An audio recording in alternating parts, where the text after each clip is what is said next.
Yo, still bills. What's the deal, man? We back. Hold on.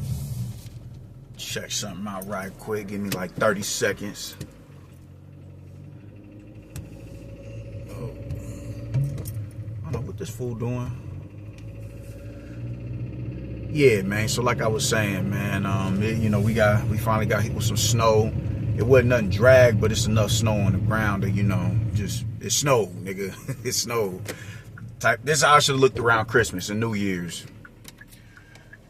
But this is how it's looking now. So it is what it is. But Pete Game, man, I want to talk about something, right? And that's last night. Man, listen, bro. That fight, Raymond Muratalla versus Andy Cruz, that's a potential fight of the year candidate right there, man. That was action-packed from start to finish. And not only was it action-packed, it was competitive. It was competitive. I want to speak to a couple of things first. That this notion that Andy Cruz is somehow overrated or whatever, and he was running his mouth about Keyshawn Davis, and that's why he lost and he got beat up and he clears that. Man, listen, that nigga is not overrated. Ain't a motherfucking thing overrated about Andy Cruz. You ask me, he's the baddest Cuban that's active right now. I think he is the best Cuban fighter right now. He's better than David Morrell. He's better than David Morrell, man. We gotta see more. We gotta see, Oslacey Glaciers in a championship bout. But as it stands right now, he is the baddest Cuban the baddest Cuban fighter right now. I don't give a fuck what nobody say. And that fight last night, well, like I said, it was competitive, man. He had a lot of success in the middle rounds, the mid and the early rounds in particular. But really, he got into a groove in the middle rounds, man. Like I said, I couldn't pick a clear winner in that fight, and I don't see a big difference in skill set between the two of these dudes. Going into the fight, I thought Andy Cruz was a little bit more fluid offensively. He put punches together better. He put punches together better. He's a bit more of a volume puncher. He was a lot more unpredictable in his offense. He just did a lot more shit that I saw that had me like, yo, man, I'm fucking with Andy Cruz, and I think that may be the tipping factor in the fight between the two of them if he does win. But that was about it. That was about it.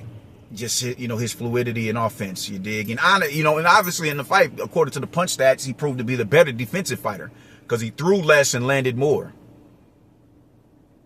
He was able to get out of the way of a lot of the shots that Raymond Muratalla was throwing, but Raymond Muratalla only landed one less punch than he did. So he proved to be the better defensive fighter, but that fight was just so action-packed and competitive. It was a razor-thin victory. Y'all got to stop saying that niggas is overrated because they lose, especially when you lose to a champion. He overrated. If he went in there and looked how David Morrell looked against David Benavidez, all right, cool. Now you got grounds to say, yeah, homeboy is overrated. But that's not the case. The deciding factor in this fight was his inexperience in championship rounds. The longest fight he was in was 10 rounds, and that was when he was in LA for the for Bud and Madrimov. That was the longest he's been in. That's the most amount of rounds he's went. So it's a whole 6 more minutes after that 10th round that you got to be able to deal with. And at that point, it just looked like he was trying to get to the finish line because he was running out of oxygen. So you can't use somebody's inexperience that they have to say why he's overrated. You can't do that.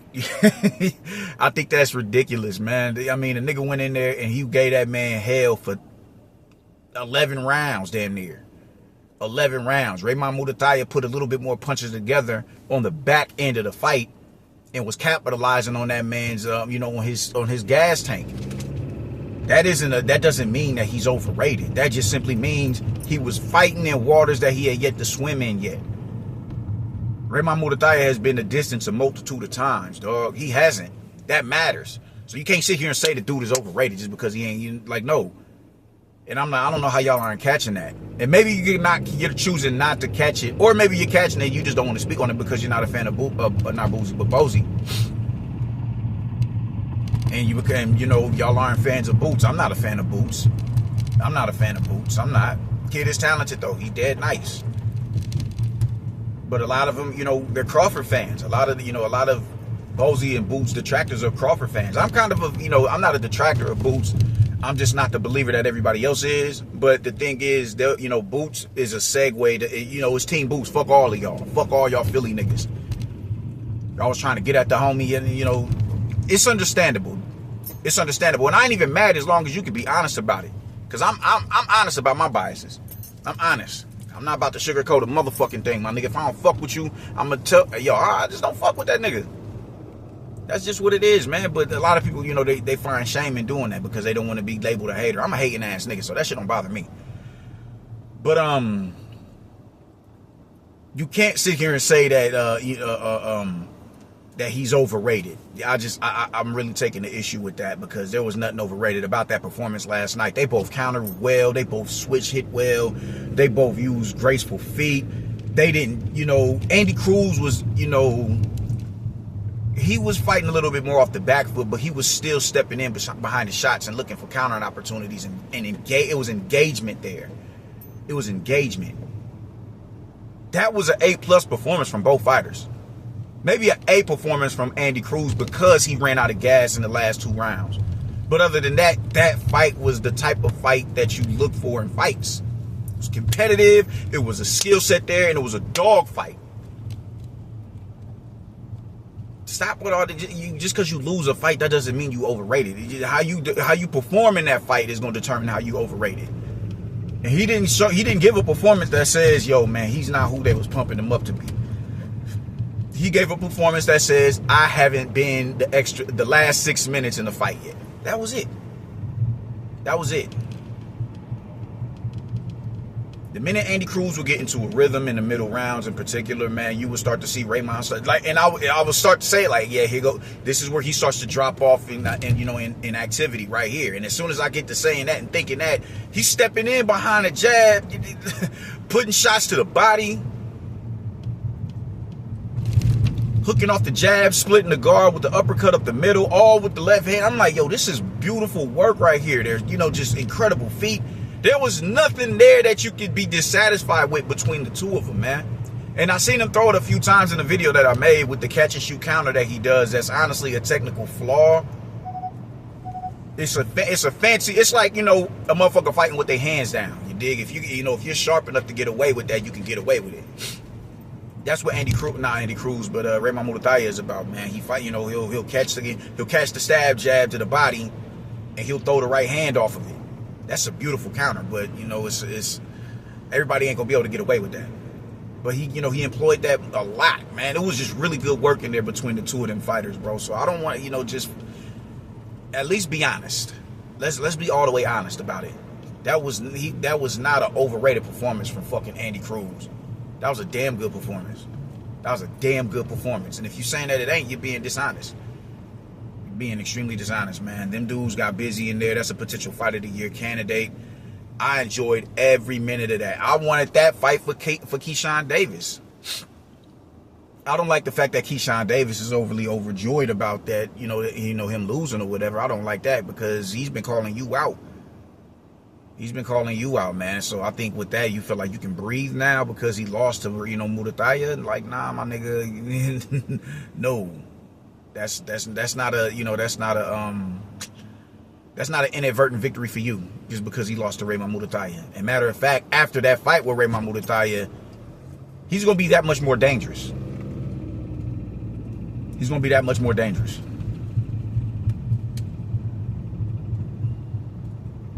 So I'm saying, man, like, let's pump the brakes on that Keyshawn. And I'm not saying that he even beats Keyshawn, but I'm just saying, like, don't get so caught up in that. Don't be so happy about, you know, Muratalla getting to him and beating him. So now all of a sudden you feel like you ain't got to worry about him now because he has a loss on his record. Nah, man, we're not doing that because that's still a fight that I would love to see between the two of y'all. The only thing that I didn't like about Muratalla is he's calling for a fight with the winner of Shakur Stevenson and Teofimo Lopez. I don't like that. I don't like that. I get it, big fight, you want the big fights. It's understandable, but my nigga, you got work. You got a lot of work down there at 140 pounds. What the oh, okay. You got a lot. Okay. You got a lot of work to do down there. A whole lot of work. Mason is down there. Abdullah Mason is down there. That's a dope fight between the two of y'all. And y'all on the same side of the street. You versus Abdullah Mason is a dope fight. I would love to see that fight. I would love to see that fight. I just don't think you should move up in the now where it's work down there to be done. Go get that drama with Abdullah Mason. That's a dope matchup. That's the only thing I didn't like. Don't start, because you did what it is you did. You got your first title defense. Don't start name dropping the more notable names and start bag chasing, man. Like, nah, man. You still got legacy to lament. You got to get in there with these who's. You got to look for unifications, man. You go up there and if Teofimo loses the fight, that's pointless. And that's pointless. Why? Because Shakur's already stated, I'm coming back down. I'm not 130. I'm not 140 pounder. I'm a 135 pounder. He's already said that. So what are we? What are we doing? What are we doing? All right, man, here we go. Right? No, that ain't it right there. Damn. But yeah, he's already stated that he's coming back down. So you may as well. Why not just look to unify? Why not just look to unify? That's the only thing I didn't like. But other than that, man, I loved what I saw from these two fighters last night, man. That was an incredible performance from the both of them. That was a real good outing. And I'm looking forward to seeing the two of them dudes get back in the ring with whoever it is they're getting back in the ring with. Andy Cruz, you do not need a year off. You should be looking to come back by summer. Late spring, early summer. You don't need no time off because you didn't put up a bullshit performance. You put up a damn good performance. A damn good performance. For that? Oh yeah. Put up a damn good performance. I loved it, man. I loved it. You ain't nothing overrated about that nigga, man. Y'all put some respect on that man's name. He got busy in there. They both did. Motherfuckers ain't overrated just because a nigga go in there and he loses. I just can't understand how y'all niggas' minds is warped when it comes to boxing, bro. Warped, contorted, congested, all that shit, whatever you want to call it, bro. It's ridiculous. Great performance by the both of them. Just don't leave the division just yet unless you absolutely can't make it. If you can't make the division, all right, cool. Hop up there, go do your thing at 140, man. But you didn't fight like a dude who's stressed too stressed to make 135 pounds. And if we being real, I wouldn't mind a rematch. I wouldn't mind that at all. Later on down the line, of course, because it was that close to me where that fight could have went either way. It was that close. That fight could have went either way. But it didn't. You dig? But that 118, 110, whoever was that Cheatham, y'all need to put that man under the review board. Because y'all can't keep jiving these fighters like this to the point where, these dudes get in the ring and risk life and limb just for them to come to a fight and get an egregious score like that, man. That shit is unacceptable. That shit is hella unacceptable, man. Tighten that shit the fuck up. There should be consequences for any judge who's gonna come out their mouth and just say, nah, bro, we gotta bring you up on review. Y'all gotta respect these pugilists, man. Respect these combatants. Respect these warriors. So I would love to see a rematch. I don't think that's out of the realm of possibility or reason. I think that would be dope to run that back. But in the now, let's look for some unification matches, man. Look to unify. Look to get in there with Abdullah Mason or somebody especially Abdullah Mason. That's the easiest fight to make because y'all are both on the same sides of the street. So yeah, man. That's how I'm feeling about it, though. Great win, great performance by the both of y'all. Hopefully we got Hopefully we got something else new. Hopefully y'all got something. Y'all got something in store sometime in the near future. You do not need to stay on stay down in the dumps about a loss, especially when the loss is that competitive, man. That was a damn good fight for the both of y'all, man. Great fight, potential fight of the year candidate. So That's how I'm feeling about it, man. I'm gonna tap back in with y'all later, man. We gotta talk about them other fights that happened on the card as well. I'll get with y'all later. Deuces.